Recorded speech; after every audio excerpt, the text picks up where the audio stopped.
A lot of people are curious what a sin eater is. So it's a historical figure in several different cultures. In Great Britain, it was the poor man that was invited to the bedside of a dying man. The dying man was usually wealthy. And often the poor man was given a meal, maybe some ale, maybe some salt and bread. And he would listen to the life story of the dying man. And that then guaranteed the dying man's passage into heaven, so he could bypass purgatory in Christian tradition.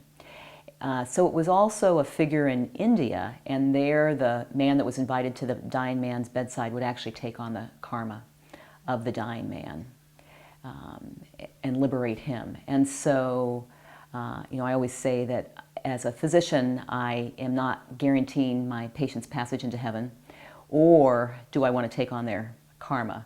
But I do listen to the best and worst of people's lives and hold stories. And I think as a physician, how do you not carry it like someone's karma? How do you let go of it? How do you be present to a patient when you're also know you've got somebody else waiting?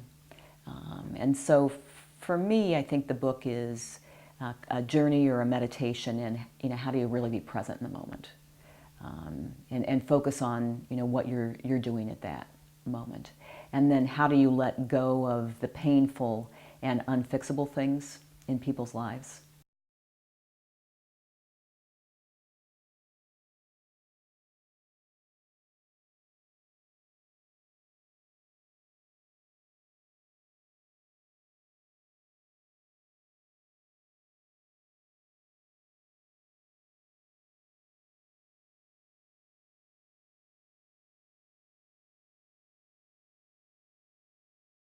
Yeah, so people have asked me what's the hardest part about the writing, and I always find it's the going deep enough, because if you don't go deep enough, then you don't hit that common experience that people can relate to. And as a physician, it's hard to go deep enough because you put your feelings on hold in order to do what you have to do. So it's quite a process to dig in and figure out, okay, what was I really feeling when I was going through this, and how do I convey that in a way that other people will connect with?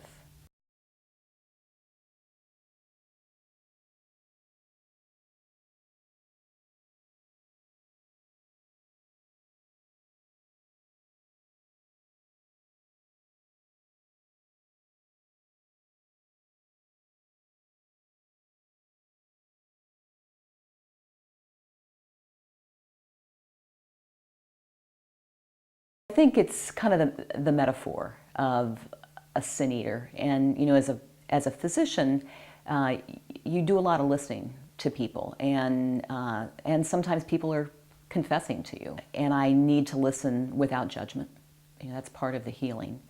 And, and it's some pretty awful things sometimes.